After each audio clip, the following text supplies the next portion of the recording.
You are a small business who has encountered some success in your business. You're growing, you're enrolling new clients, you're selling more of your products and services, but you're finding out that as you grow, new problems arise.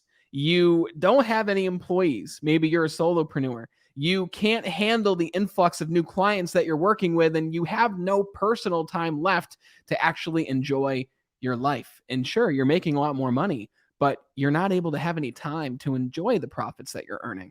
And you're wondering, as I continue to grow, am I going to have to be more and more and more in the weeds of my business? And if you're that person and you're asking that question, this conversation with the talented Mr. Frank Salas is for you. We're going to talk all about how you can scale up your small business. So before I introduce you to Frank, you know the fee for the broadcast. The only thing we ask you is to share this show with just one person who could use the information that we share today. We don't run ads. We don't have sponsors. We don't want to interrupt your viewing experience. The only way that we've grown over the past year is through word of mouth, and we've grown as extraordinarily as we have because you're the most important part of the team. You've been sharing the show. So when you take something away from this, all we ask is that you share the show with just one person. So without further ado, let's talk to the man, the talented Mr. Frank Salas. And for those who don't know Frank has made it his life's work to support the entrepreneurial community. Frank and his company focus on assessing the strengths and weaknesses of a company's employee base and implements hiring strategies that ensure their goals are met. His company, Salas Staffing, helps businesses to scale by providing them with human capital consulting. We're going to talk about what that looks like. Their unique approach uncovers what your needs are and goes about finding you the perfect employee so that you can continue to scale up your small business. Frank, it's a pleasure to have you here, brother. I'm glad we made this happen. Hey, Brandon, thanks so much for having me here. I appreciate it. So you're a world traveler, and right now you're in Mexico, but sometimes you're in Colombia, other times you're in Europe, you're traveling all over the place, and you're operating your business from there. And the beautiful thing about that is you've been able to do that, like we talked about before we went live, because you've created a bunch of systems in your business. And you recently enrolled a new client. And I said, you must be busy with that. And you're like, well, Brandon, I'm really not, because I've created so many different systems in place so that I can focus on the next client and focus on the next. And your systems are the things doing the work. So let me ask you this. When did you discover the power of systems? And when did you find that it was the only way to operate your business? That's an amazing question. My very first business actually was in the beauty business. I started this in 2008. I was selling spray tans in Colleyville, Texas. Shout out to everybody in Texas and specifically in Colleyville.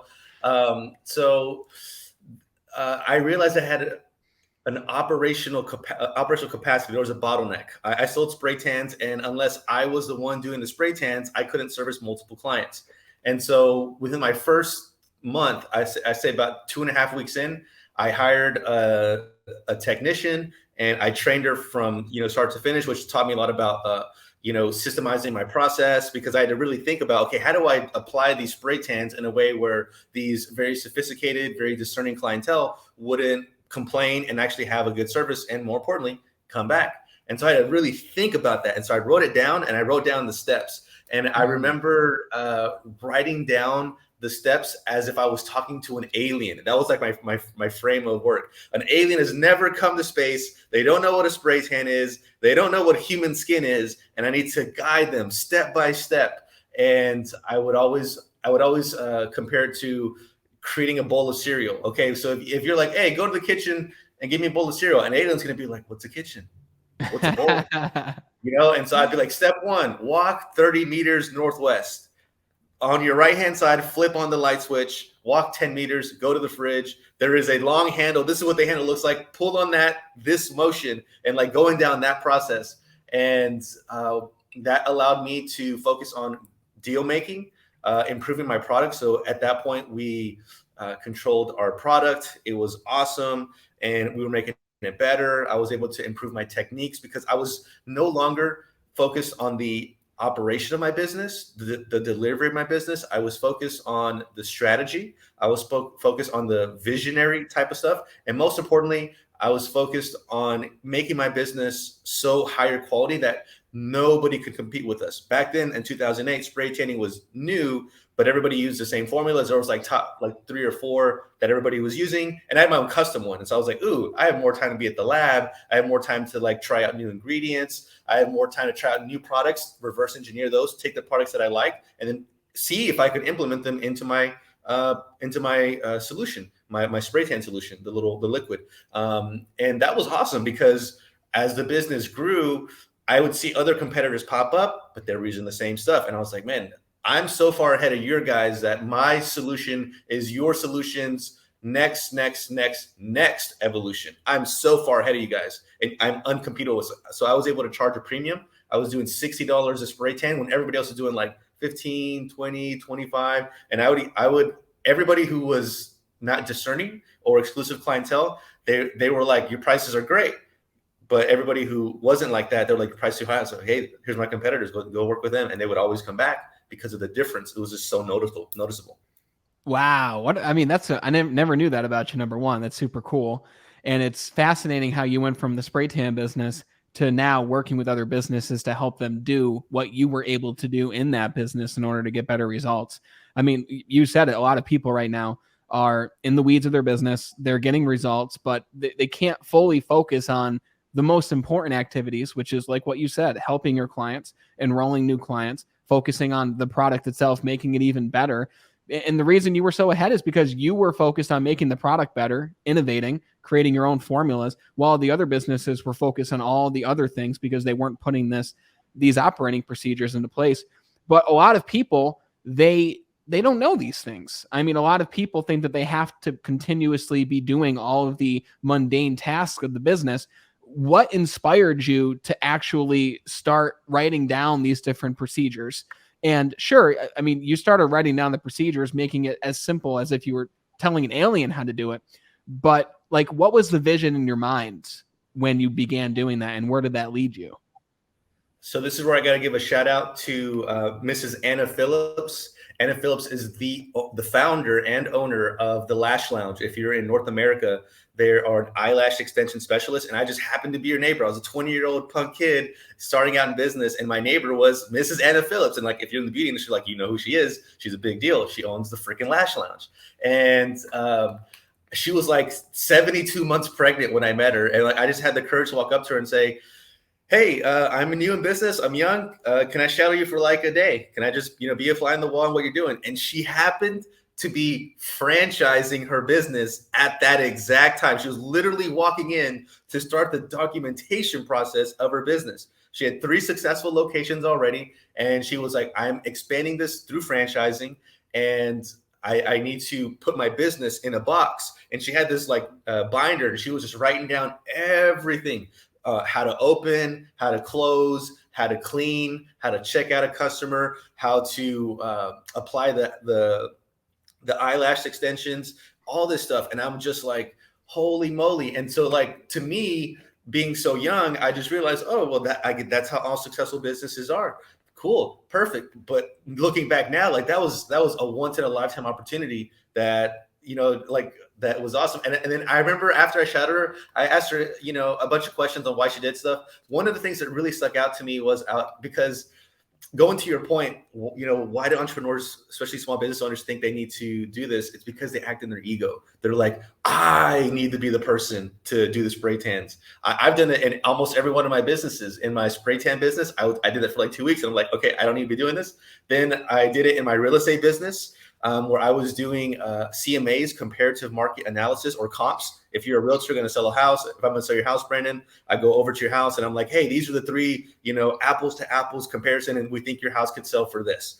Okay, that process to do it right takes about 4 to 6 hours. And in my mind, in my ego, really, I was like, nobody can do this better than me because I'm the best realtor and nobody knows anything about this. And then I realized, okay, talk to an alien, walk an alien through this. And so I wrote that process down, and then I gave it to somebody offshore for an unbeatable rate versus hiring somebody in America.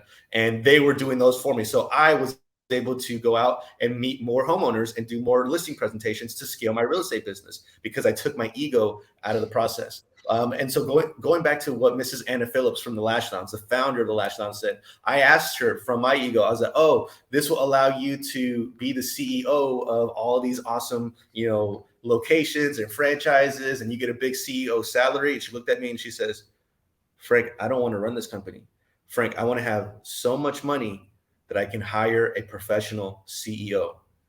And I'm just like, mind blown. And so we're going to talk about my books here in a bit, but my next book that I'm writing is called CEO Money, based on that conversation and how I've taken that journey freaking 16 years now down the rabbit hole.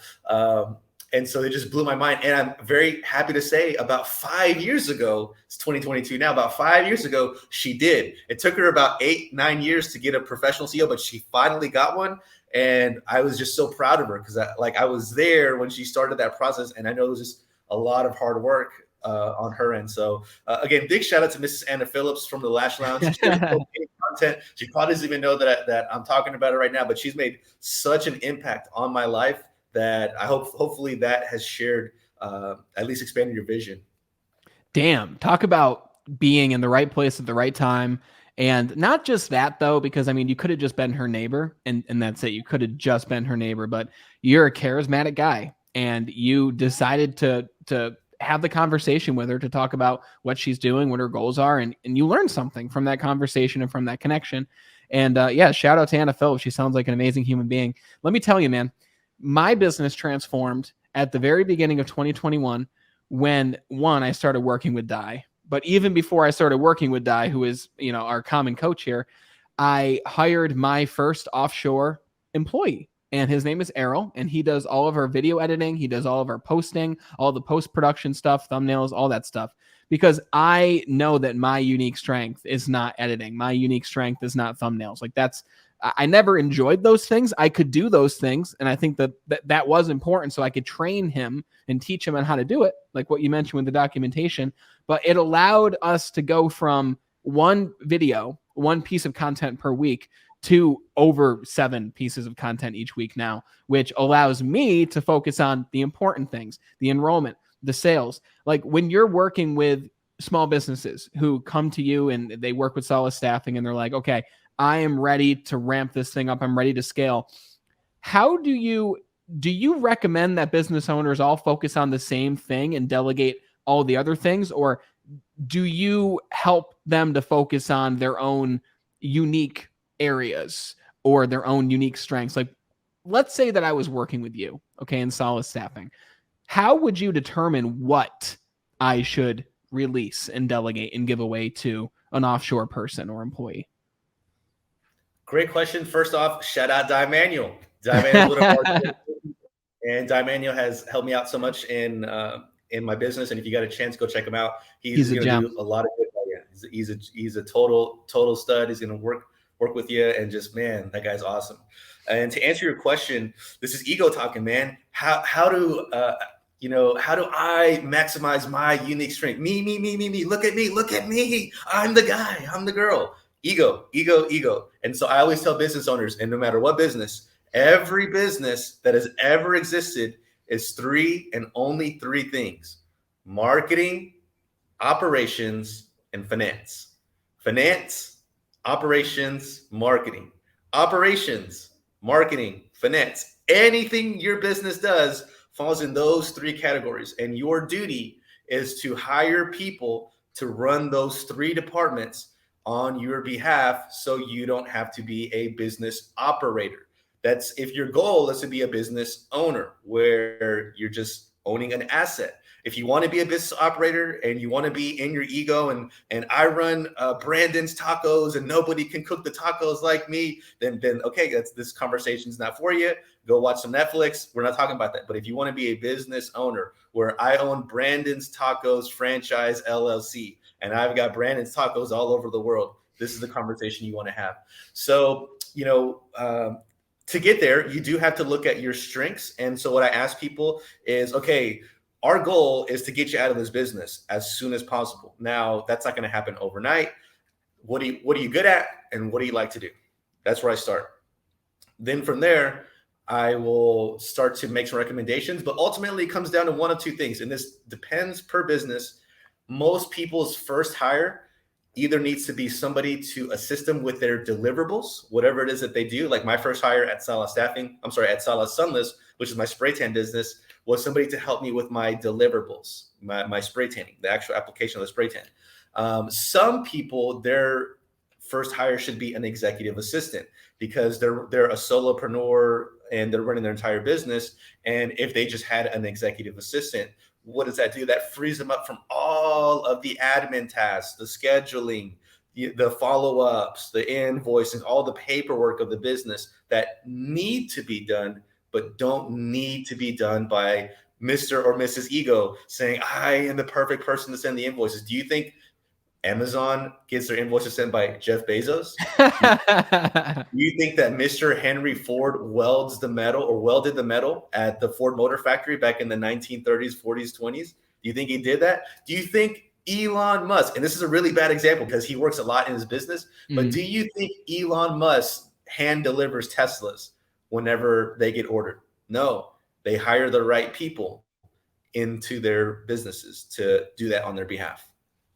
Wow. I mean, excellent examples. And it's so true. I mean, these top people, they're the mastermind of the running of the business, but they themselves are not inside of the business, operating their business. And sure, like you said, Elon Musk does choose to be more involved with his business because it's his baby, it's his brainchild, right? His many different businesses. But like you said, it's the ego. And we don't talk enough about this, and we feel like we have to be in the weeds and constantly in it.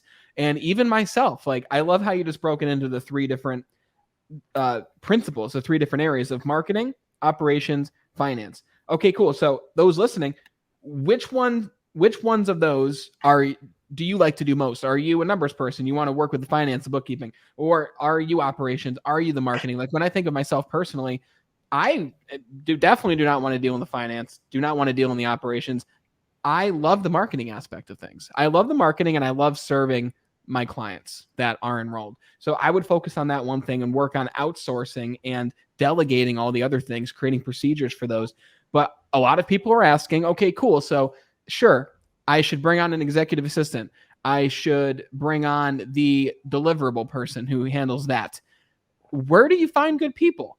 Like, what does that look like? What does that process look like for people?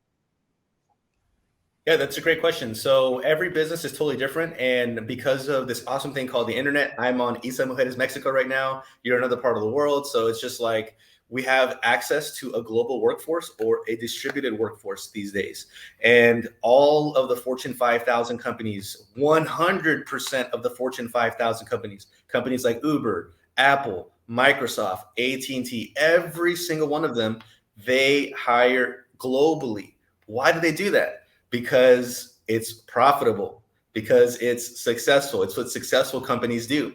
And so for me personally, I very rarely, if at all, hire somebody from a Western country. So there's what we call the top five: the United States, Canada, the UK, Australia, and New Zealand. If you hire somebody there, your minimum to get somebody decent is 60 grand a year, 60.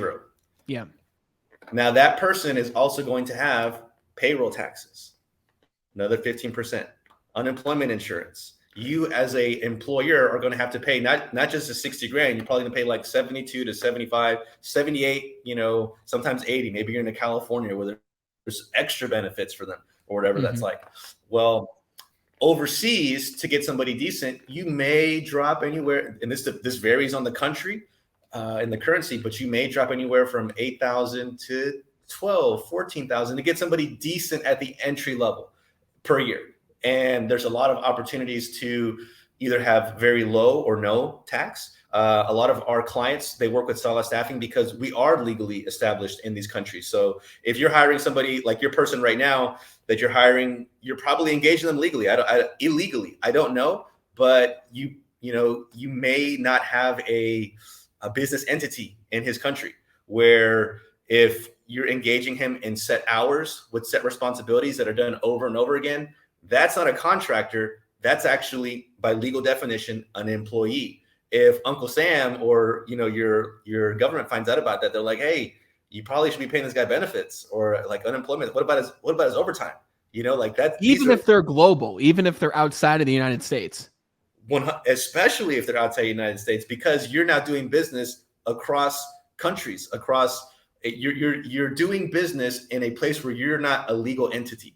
That should be a red flag to you. And if you're just having them edit videos whenever they feel like it, cool, that's a contractor. But if they have a set schedule where they need to do X, Y, and Z over and over again, if the government looks at that, they're going to say that's an employee right there.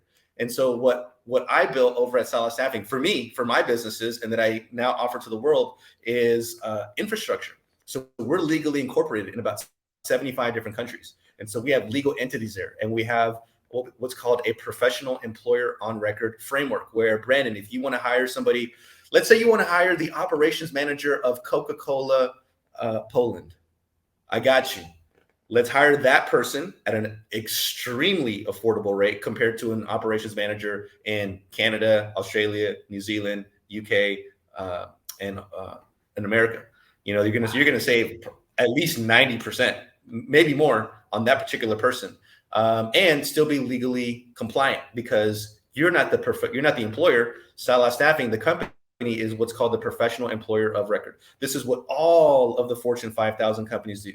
They don't typically set up in the country as a legal entity because there's a lot of risk involved there. The laws change. They then have to take their focus off of their product and their deliverables and then focus on legal human labor rights laws in foreign countries that might change every 2 to 6 years, depending on who's president or who's the prime minister or whatever. So it's like we could hire a third party and have them manage that so we can focus on our products, because businesses only need to focus on two things, especially business owners: innovation and deal making, shaking hands and kissing babies and making your product better.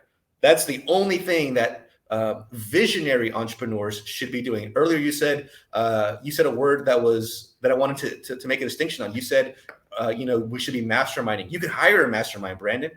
I could present to you a creative director from Coca-Cola in South Africa at an amazing rate. That guy can strategize for you. That guy can mastermind for you. You and we should be visionaries, because what if masterminds create strategies? Visionaries see things that are not there and communicate that to strategists. The strategists communicate that to the implementers. The implementers communicate that to the managers. The managers communicate that to the frontline staff. The frontline staff then delivers the work and communicates that to the customers. That's, in a nutshell, how businesses operate. When do small businesses come to work with you and Salas Staffing? At what stage are most of them in when you start working with them? They have to have a proven business model. So I'm not here to refine your business model, make sure it's good. You got to have customers already. You got to have a good product, good service, and you're ready to scale. You're like, hey, like if 1,000 customers came to you today and try to buy from you, you would go out of business because you don't have the operational capacity to deliver. Good product, ready to scale, and you can't handle growth where you're currently at. You need more human capital. You need to increase your operational capacity. Come to us, and then we start putting together a plan of who's your next 10 hires, who's your first hire, who's the hire after that person, what do they do, how do we make sure they do what that they do that, where do we hire them from, can we hire them in your local market at 85 grand, or could we find that person for like 17 grand someplace else? What could you do with that extra 60 grand in the middle? There's your marketing budget right there. Very cool. Dude, I love everything you're talking about, especially the idea that we don't even have to be the mastermind, the implementer of the business. Like, we can hire that out. And really, just to repeat what you said, because it was profound, we should be focused on the innovation and the deal making and the visionary aspect of the business. I love that. And for those of you listening, ask yourself, what are you focused on in your business right now? Are you focused on the things that are moving the needle? Is it slowing you down? Is it causing you stress? Is it inundating you? Like, where are you at currently with your business? And what can you implement first? Maybe it's the executive assistant. Maybe it's getting the implementer. Just ask yourself, how can you save yourself time, energy, and become even more stress-free in your business? Now, one of the most impactful books for me was The 4-Hour Work Week, which many of us have read, by Tim Ferriss, about focusing on, if you had to ask yourself the question, if you only had 4 hours a week to work on your business, what would you focus on? Now, your upcoming book that's currently on pre-sale is The 400-Hour Work Week. And a lot of people are going to hear that and be like, holy crap, like I'm already spending like 80 hours. How can I spend 400? Tell me more about your book, who it's reaching, and what inspired you to write this one. Yeah, so the 400-hour work week, which is no relation to the 4-hour work week, is real simple. It's how do we as visionary entrepreneurs hire the right 10 people to work 40 hours every week on our behalf. It's very selfish. It's very egocentrical to think that you can build a multi-million-dollar business all by yourself. You probably could, because you're probably really driven and probably really stubborn in your ego. However, if you hired the right 10 people to handle your marketing, your operations, and your finance, it'll be a lot easier. You'd have a higher quality of life. You'd have endless possibilities. For example, I choose to travel the world, and I have the last 7.5 years. I have a lot of other hobbies. My hobby happens to be business, so I start new companies. Some of them are successful. Some of them are not. Some of them are not yet successful, but I have that flexibility to experiment and do what I love to do because I have the right 10 people working 40 hours a week in my business. And then as you start to expand your business, that 400-hour work week principle doesn't apply to your business. It starts to apply to departments. So you can apply the 400-hour work week in your marketing, in your operations, in your finance. Now you have 1,200 hours working. Then inside of those departments, what is marketing? You have sales, creative, marketing, advertising. If you take it the next step, you'll have 10 people working 40 hours a week who are specialists in advertising, creative. Like right now, you got one guy, I think his name is Errol. Errol's he's making the thumbnails. He's editing the videos. He's producing them. He's doing all this. He's doing all this stuff. And imagine if you had 10 people like Errol who were at agencies for 15 years each, who have been doing this since 1999, who have experience with like television and CNN Philippines, or CNN Cambodia, or Fox News South Africa. Like, what if that person was doing your production? You would have a higher quality product. You would have very, very specialized technical specialists operating just in that one department, your creative, on your behalf. Then you would have on a separate section on the advertising department, you would have the media buyer from one of the bigger, the Uber media buyer from Nigeria. That person is now buying your Facebook ads on your behalf. And then you have a media buyer from Romania who does the Pinterest ads for Microsoft. Now that person is only focused on your Pinterest ads. And now you start to expand the 400-hour work week in each of your departments. And so that's really what the 400-hour work week is number one, how to think like that, how to build teams. I shared my last 16 years now of hiring people overseas and making that choice. And all of the scams that I've run into, all of the hustles that I get that have been played on me. Like here's one. And this is I don't know your guy Errol. I'm just using him as an example. So Brandon, have you ever where does Errol live? He's in the Philippines. I knew it. So so this guy Errol, does he speak English well? Oh yeah, very well. Yep. This is a potential hustle that could be good. And I don't know this guy. I'm just saying, for example, this happened to me. Happens to a lot of people. So somebody like an Errol who speaks English well might have a little bit of skill in whatever it is they're doing. And what they do is they go to all the job boards, probably the same job board that you found them. And they're like, Brandon, absolutely. And you're like, oh, I've never been to the Philippines. I trust him. He speaks English well, and he's doing that. And what's he doing? He's lead generating. He's hustling. He's got 10 Brandons. And guess what? He goes to the hood and he's like, hooty hoo, I got one on the line. Let's go. And he teaches them how to hustle and do these things. And so he might be serving 10 different clients and farming that work out to people who don't speak English well in his neighborhood. And he's taking a cut of their business. And, all props to them. But who suffers potentially? You and your business, because that's not a sustainable, scalable framework. And how do I know this? Because I've lived in the Philippines, and I'm talking about in the hoods of the Philippines. Shout out to Quezon City. If you're watching this from Quezon City, what's up? So I've been to all the places in the Philippines, and I've just seen this happen with people that I hire, that I've sent thousands of dollars to. And I just realized, and they were honest. They were like, yep, this is what I do. So, I mean, people are struggling there, man. These people aren't even in struggle mode. They're in survival mode, man. That forces them to think totally different. Bro, you have Wi-Fi, you have hot water. If you lose your job, you can file for unemployment. You know, that's how you live your life.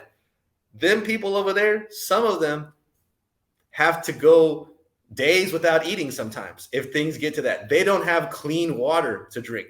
Think about your reality as a human being on this planet. And how do I know this? Because I've lived in these countries. I am legally incorporated in these countries. I work with these countries on a regular basis, and I have for over a decade and a half now. And so that's just one little sliver of scams and hustles that may or may not be presented to people like us who are, you know, of business integrity, full of business ethic. But that's just how it is, man. We're coming from business integrity from a place of, oh, we're in a developed country, and we're dealing with countries that are in survival mode, man. Survival mode, bro. Yeah. No, I think you raise a really good point. And I think it goes to show even more that when the business owner listening is ready, don't try to do this yourself. Like, work with a company like Salas Staffing, who is legally incorporated in all these different countries, who just does this so that you don't even have to focus on going to outsource and going to hire someone, so that you can continue to focus on deal making and being the visionary, right? We have a couple really good questions that I want to make sure that I ask you. The first question that was asked is a starting point. They mentioned what they believe a good starting point is, but I'm curious to hear from you before I flash it on the screen. The small business owner listening, what's a great starting point for them now that they are ready to scale up their business? Where should they begin? Looking at your product, looking at your deliverable, looking at your actual process, because it makes no sense to bring people on if your customers aren't happy, if you're not able to acquire new customers. If you're like, oh, I've got a product, yeah, I have, and I say, well, how many customers do you have? One. All right, I mean, like, you got a proof of concept. I mean, okay, you might want to iterate that a little bit. If you have 10, I'm like, okay, cool. Let's see what's going on for them. But if you have like 50, 100, if you have multiple clients like that and you're ready to do that, I saw it pop up, but I didn't read it. So I don't know if you want to read it to me or pop it back up again. No, yeah, the pretty much the question said this. It's Jesse, his name is, and he says this implies first investing the time to create a comprehensive SOP or workflow of your daily, weekly, monthly tasks. Would you recommend first people look at their product, or begin to create the standard operating procedures of what it is they do on a daily, weekly, monthly basis? Oh, that's awesome. So number one, you guys are business pros. You guys are business documentation pros. You're really good at your business, but unless you're an operations expert or a business documentation expert, Salas Staffing helps you out with that. We actually build SOPs, daily checklists, protocols on your behalf to ensure the employee is successful. Now, a lot of people have that mistake where, oh, I can't hire anybody until I have these SOPs. Well, you could. It's just going to be a little bit more difficult. You might have low employee retention at first, but sometimes that's necessary to get you there. Salas Staffing does assist with this because it's such a problem, you know, because we're forcing business owners to work on a skill that they've never even fathomed. And they're like, oh crap, well, cool. Like, we have professional business documenters from like Microsoft and Uber and Apple. Like, these people build processes on our clients' behalf. And so a lot of people make the mistake where I have to have this before I hire somebody. It's kind of like, you can build both, you can do both. Where what that question sounds like is maybe that person is a solopreneur and they haven't yet documented their process, or have even been aware of the time. And to his point, I have this time journal that I give to all my clients. So when I first work with somebody and we're hiring an executive assistant specifically, I make all of my clients go through a process called a time journal. It's real simple. You could do this right now. You write down what I do today, how long did it take me to do this, and then you ask yourself two very powerful questions. These powerful questions are, did this require me to do this? Did I have to do this? Was I the person that had to do this? And the second question is, did this make money? Once you see that, then you'll start to understand exactly what you need to give to your executive assistant. Because if you didn't need to do this and it didn't make you money, well, I agree with you. It had to be done. I totally agree with you. It's got to get done. Well, why are you doing that? Wow.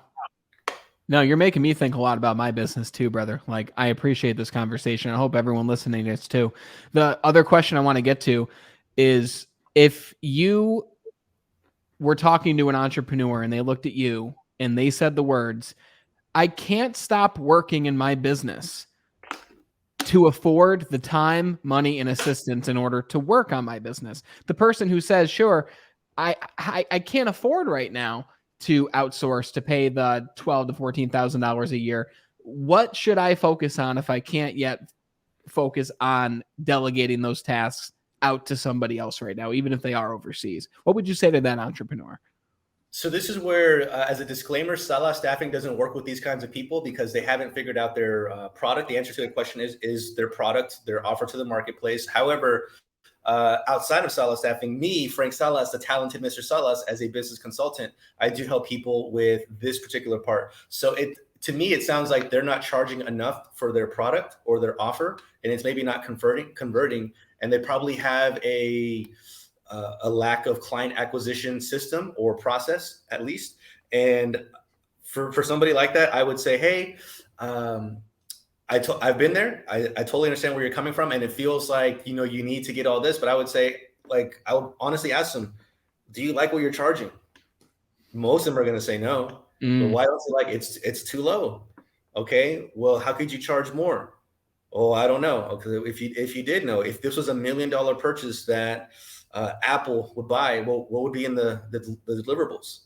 And so that gets them thinking about adding more value or innovating. Remember, creating that stack against the competition. Remember back in my first story when I was doing my spray tan, I had my own custom solution. I was iterating all the time because I wasn't focused on my business. Well, how can you iterate your product? How can you experiment with your product to add more or even less deliverables, just at a higher quality to your customers so you can charge more? You only need 2 or 3. One is going to pay your bills. The second one's going to have, a little bit of reserves. And the third one's going to allow you to invest. So you don't need like 50,000 clients. You really just need 3 at the right price. So I would encourage that person or anybody thinking that, look at your offer. Like, what are you charging? And then ask yourself an honest question, man, is the offer good? Are you good with the offer? How you probably need to charge more. If you could charge more and add more profit, what would that look like? Once you figure that out, then you would be ready to get the next step. So, at Salas Staffing, we're picky. I love saying, hey, we're picky. We're very exclusive, because number one, we're incorporated in 75 different countries. We're legal entities there. If I send somebody to the Eastman Group LLC and brand doesn't pay his employees, well, then Salas Staffing has to pay them, because or we lose rep in that country where, I can't go to Salas Staffing because Frank and his team, they give us crappy jobs. Yeah, I can't have that. I lose access to that talent pool. And so we're real picky on who we work with. And there's a lot of things that we look at. So, that's what I love about where we're at now is just really understanding what kind of partnerships are we entering, because it is a partnership. If Eastman Group LLC decides to work with Salas Staffing LLC, then we go in there and we find them the talent, we onboard them, we implement them, we make sure they're successful, because that person is key to his success. And Eastman Group LLC success is really Salas Staffing's success. Yeah. Damn. I mean, you're absolutely right, because your reputation is on the line with Salas Staffing. So to the person listening who is not ready for Salas Staffing, you said that the talented Mr. Salas likes to help people in that situation to get to a point where Salas Staffing can then take over and work with them. So you will personally work with people one-on-one to help them get to that point. Is that true? Yeah, absolutely. Absolutely. And so this is where we look at your business model. And I love it because it's just a puzzle. Because remember, business is all three things: marketing, operations, and finance. And so if your offer isn't right, we need to go deep into your operations. It's not about your marketing. It's not about your finance. Actually, it's a little bit about your finance, but more on the price tag, maybe the profit margins and the business expenses. So like maybe you're charging enough already, but maybe you should just be working with different suppliers or maybe different employees. Maybe you're not profitable because you're working with a Western employee or an employee from the top 5 marketplace. And if you just replace that person with somebody overseas, there's your profit right there. And now you can start to scale your business. So it's just really a puzzle on what do you tweak? And it's honestly 1 to 3 tweaks. If you have you're 1 to 3 tweaks away from having a scalable business model. Not a scalable business, but a scalable business model. Then from there, you can go to the market, you can get customer feedback, you can do iterations based on that. Then once you find a winner, you can come back and say, I found something here. I need the people. I want to be compliant because I don't want to have that risk of, potential fines or even business suspensions at a later date. And I want to go scale the proper way. We can work with you then. Frank, I love it, man. Thanks for all these gems today.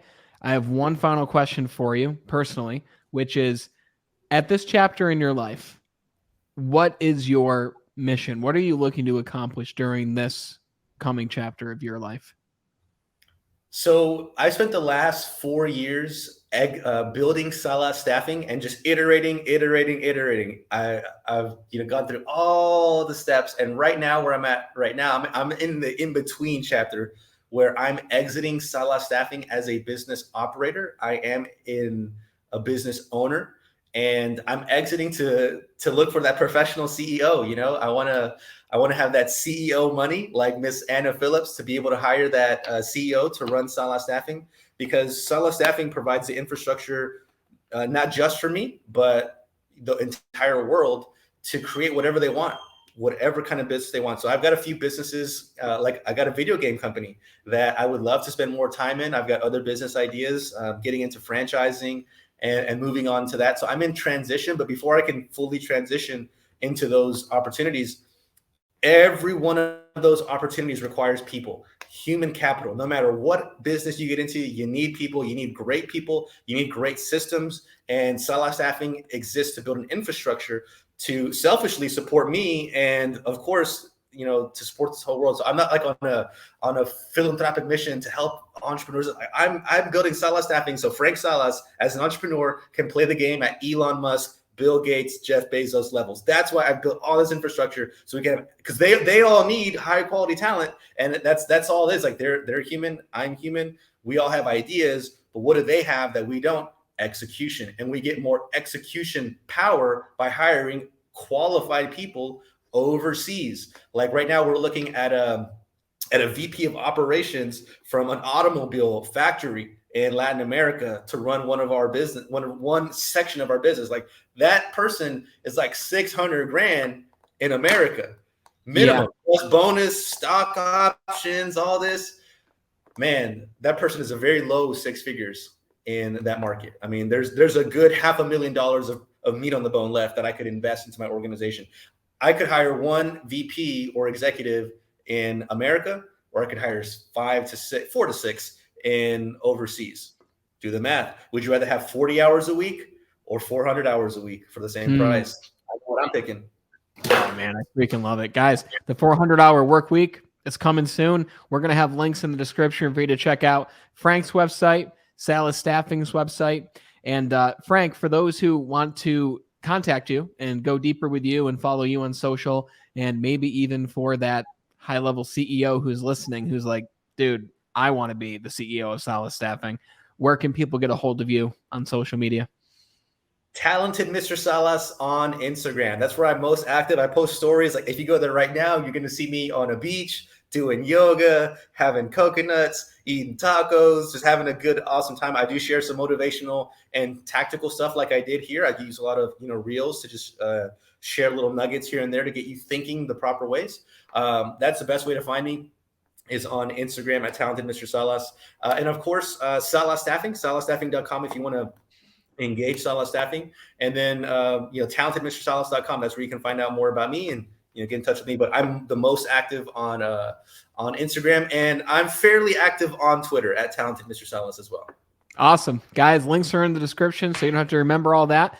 And Frank, thanks for the awesome conversation, brother. Congratulations on your success and your future success. And it was a pleasure having you on the show, man. Thank you very much. Thanks for having me. I hope this conversation gave you a lot to think about, not just in growing your business, but also growing your own available time as a human being to focus on the two important things that are most important, the innovation and the deal making, right? Anything else should be given to someone else. And if you're not at the point yet where you can outsource, where you have the profit to do so, then work with Frank. Frank can help you get your offer on lock. He can help you focus on those three tenets: the marketing, the operations, the finance. Links are in the description. I hope you took away a ton from this conversation. And if you did, share the show with just one person. You're the reason that we've grown the way that we have. And I know I took a lot from this conversation, so I hope that you did too. And until we talk again next time, continue to be better.